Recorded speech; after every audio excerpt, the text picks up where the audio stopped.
Hello friends, आज मैं बताने वाली हूँ आप सभी को कि मकर संक्रांति का त्यौहार कब है और हम लोग मकर संक्रांति के दिन क्या करने चाहिए। क्या हमें बाल धुलने चाहिए या फिर नहीं धुलने चाहिए, या फिर आप सभी को मैं बताऊंगी कि मकर संक्रांति का जो त्यौहार है वो कब पड़ रहा है। बहुत लोग कह रहे हैं 14 तारीख को, 14 जनवरी को, 15 जनवरी को, इस तरीके से अलग अलग चर्चा हो रही है। तो आप सभी को मैं डिटेल बताने वाली हूँ कि आप लोग मकर संक्रांति के दिन क्या करना चाहिए और आप लोग मकर संक्रांति के दिन क्या क्या आप दान कर सकती हैं। सारा डिटेल आपको इस वीडियो में जानकारी मिलेगी, तो आप लोग पूरा वीडियो जरूर देखिएगा, आपको पूरा समझ में जरूर आ जाएगी। तो चलिए फ्रेंड्स, वीडियो को शुरू करते हैं और देखते हैं मकर संक्रांति का त्यौहार कब है।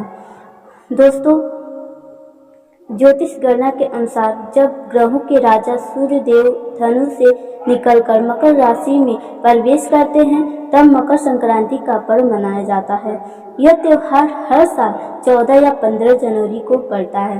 पंचांग के माने तो साल 2025 में 14 जनवरी 2025 को मकर संक्रांति का व्रत पर्व मनाया जाएगा। इस दिन गंगा स्नान और दान व पूजा पाठ करने से सावन के भाग्य में वृद्धि होती है। भारत में मकर संक्रांति के पर्व को अलग अलग मान्यताओं के साथ मनाया जाता है। इसे खिचड़ी का त्यौहार भी कहते हैं। इस दिन खिचड़ी मनाने की परंपरा सदियों से चली आ रही है। ज्योतिषियों के अनुसार मकर संक्रांति पर इन 5 खास चीजों का दान करने से कार्यों में आ रही बाधाएं, कुंडली में दोष और आर्थिक समस्याओं से छुटकारा मिलता है। माना जा रहा है कि इस साल मकर संक्रांति पर विश्व कुंभ योग, पुनर्वसु नक्षत्र और बालक कौलव जैसे शुभ योग बन रहे हैं। इन सहयोग में इन चीजों का दान करना बहुत ही शुभ माना जाता है, लाभकारी हो सकता है। आइए इसके बारे में हम जानते हैं। खिचड़ी का दान क्यों करना चाहिए। दोस्तों, मकर संक्रांति के दिन काली उड़द की दाल की खिचड़ी का दान करना चाहिए। मान्यता है कि इस दिन इन चीजों का दान करने से भाग्य में वृद्धि होती है, साथ ही शनिदेव भी प्रसन्न होते हैं।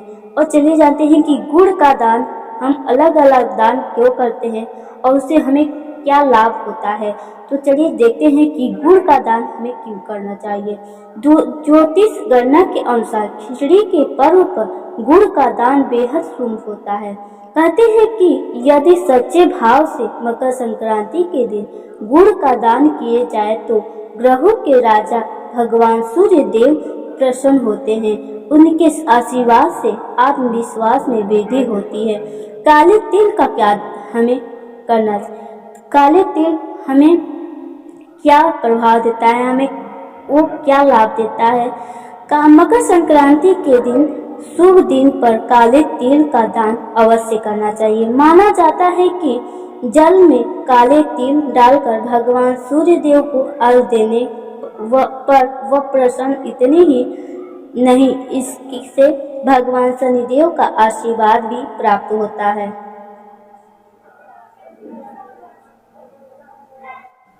चलिए इसके आगे का जानते हैं कि इसके आगे क्या है। बहुत लोग मकर संक्रांति के दिन वस्त्र का दान करते हैं। अब वस्त्र का दान करने से हमें क्या लाभ होता है, चलिए ये भी जानते हैं। ज्योतिष शास्त्र के अनुसार जीवन में वस्त्रों का दान सबसे बड़ा और महत्वपूर्ण होता है। अगर मकर संक्रांति के दिन जरूरतमंदों को ऊनी कपड़ों का दान किए जाए तो इससे कुंडली में शनि और राहु के दोष समाप्त हो सकते हैं। यही नहीं, कार्य में आ रही बाधाएं भी समाप्त हो जाती है। हमें घी और कंबल का दान क्यों करना चाहिए। साल 2025 में मकर संक्रांति पर कई शुभ योग बन रहे हैं। इन योग में घी और कंबल का दान करने से धन की देवी माँ लक्ष्मी प्रसन्न होती हैं। धार्मिक ग्रंथों के अनुसार मकर संक्रांति पर इन चीजों का दान करने से जीवन में शुभता बनी रहती है। और मकर संक्रांति के दिन बाल धोने चाहिए या नहीं। आपको मैं पहले भी बताई थी कि मैं लास्ट में आपको बताऊंगी या पहले भी बताऊंगी कि बाल धोने चाहिए या नहीं। तो बहुत लोग कहते हैं कि मकर संक्रांति के दिन बाल धोने चाहिए। आपको मैं बता दूं कि न धोने को लेकर आपकी धार्मिक मान्यताओं पर निर्भर करता है। हालांकि कुछ लोगों का मानना है कि इस दिन बाल नहीं धुलने चाहिए। वहीं कुछ लोगों का मानना है कि व्रत के दिन ज़्यादा नियम कानून नहीं माने जाते हैं और आप हर काम कर सकते हैं। तो मकर संक्रांति के अवसर पर बिना स्नान किए भोजन नहीं करना चाहिए।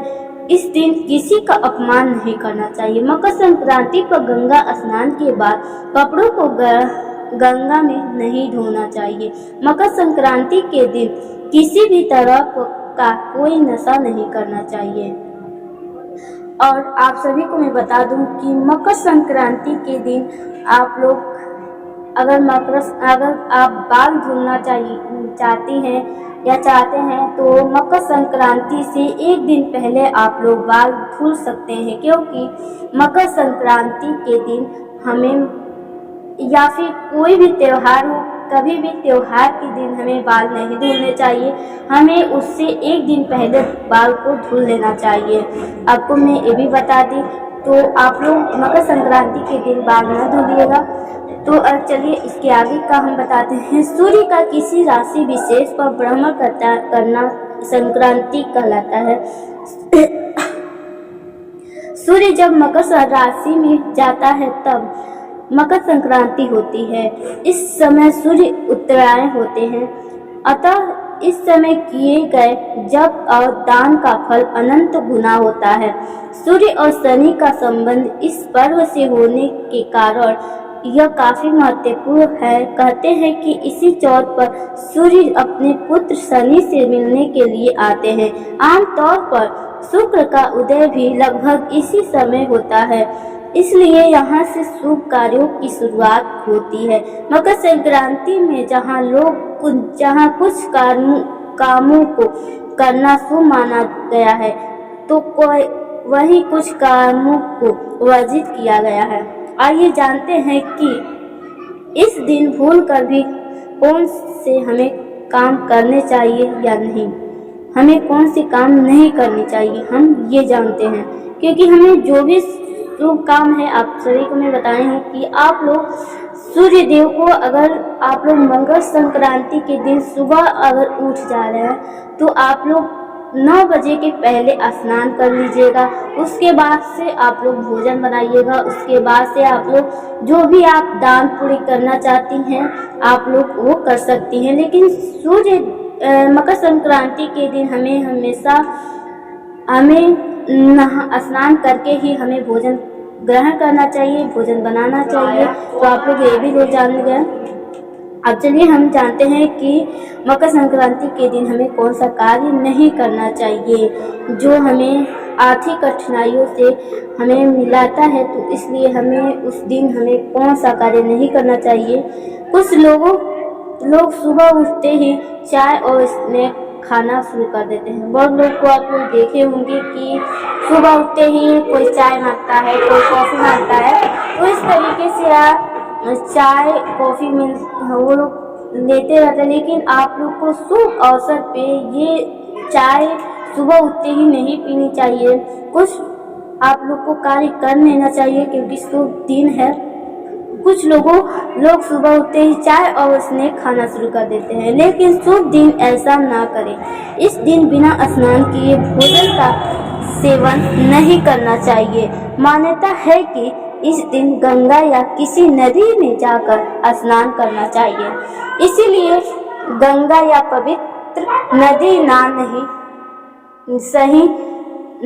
ना सही, लेकिन कम से कम आप घर पे स्नान जरूर कर लीजिएगा, क्योंकि घर पे ही स्नान करना या नदी में करना यही होता है कि आप लोग घर पे अच्छे तरीके से स्नान कर सकें। लेकिन नदी में आप लोग कपड़ा नहीं धुलिएगा अगर स्नान करने नदी में आप लोग जाती हैं तो।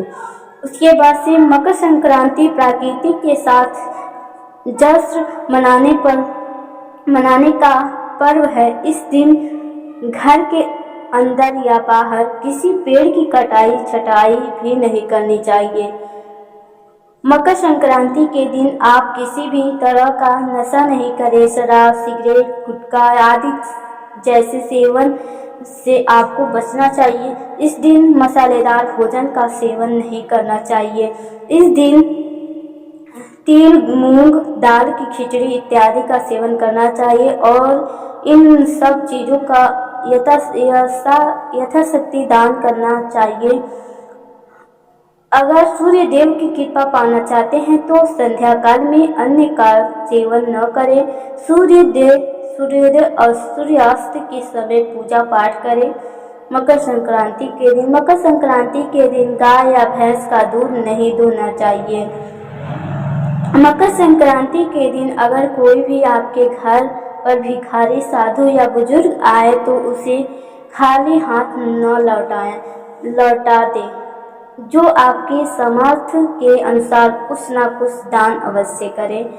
इस दिन भूलकर भी लहसुन, प्याज और मांस का सेवन नहीं करना चाहिए। मकर संक्रांति का पर्व सादगी के साथ मनाया जाता है, मनानी चाहिए। खाने में भी सात्विकता का पालन करें। यह प्रकृति का त्योहार है और हरियाली का उत्सव, अतः इस दिन फसल काटने के काम को टाल देना चाहिए। मकर संक्रांति के दिन अपनी वाणी पर संयम रखें और गुस्सा ना करें। किसी को बुरे बोली ना बोले, सबके साथ मधुरता का व्यवहार करें। दोस्तों, आज की ये मेरी जानकारी कैसी लगी आप लोग कमेंट में ज़रूर बताइएगा। अगर चैनल पर पहली बार आया तो चैनल को सब्सक्राइब करके मेरे चैनल से ज़रूर जुड़िएगा और मिलते हैं एक नए वीडियो में। तब तक के लिए bye bye. Thank you for watching. Take care. धन्यवाद।